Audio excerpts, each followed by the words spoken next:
I want you to think back to the last time that you felt completely overwhelmed. That moment where your heart was racing, your mind was spinning, and you felt you were literally sinking. Now, let me ask you, in that exact moment, what were you looking at? What were you thinking on? What had your attention? Because was it your man? Was it your children? Was it your job or your bills? Maybe your disappointments or even moments that you felt inadequate or not enough. See, most of us don't even realize how fast we're sinking because the sound of all the chaos is way too loud to hear how to get through it. Too many suggestions going on in our head and in our hearts, and not enough answers that's going around to answer them. But here's the truth, our focus has been off.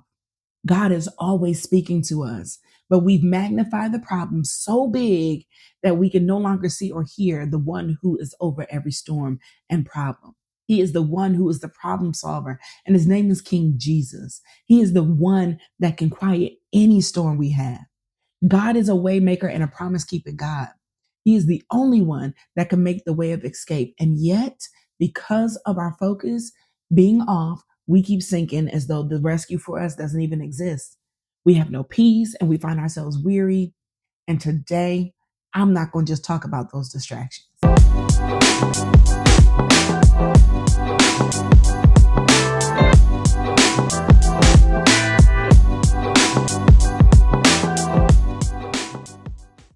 I'm talking about the hidden things that we've been gazing at that are actually stealing our life. Possibly comparing your life to someone else's. Whatever it may be, God has a rescue plan just for you. And if you felt like you're losing your peace, it's not because God stopped moving. In Isaiah 26:3, it says, "You will keep in perfect and constant peace the ones whose mind is steadfast, that is committed and focused on you in both inclination and character." Because he trusts and takes refuge in you with hope and confident expectation. See, it's because you stopped looking.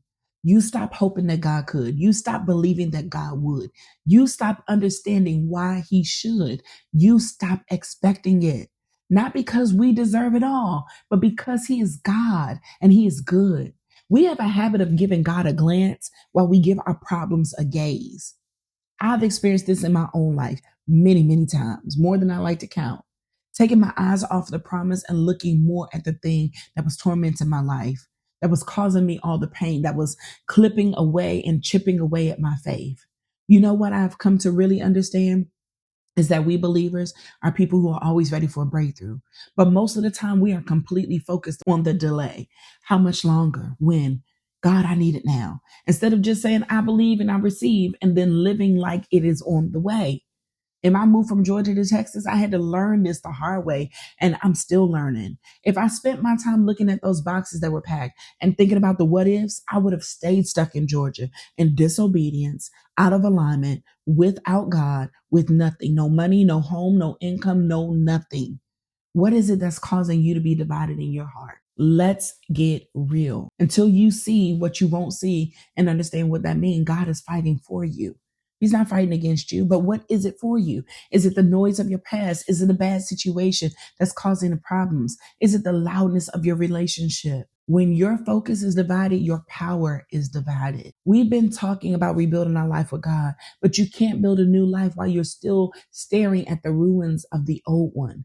God says in 1 Peter 5:7, casting all your cares, all your anxieties, all your worries, and all your concerns once and for all on him. For he cares about you with the deepest affection and watches over you very carefully.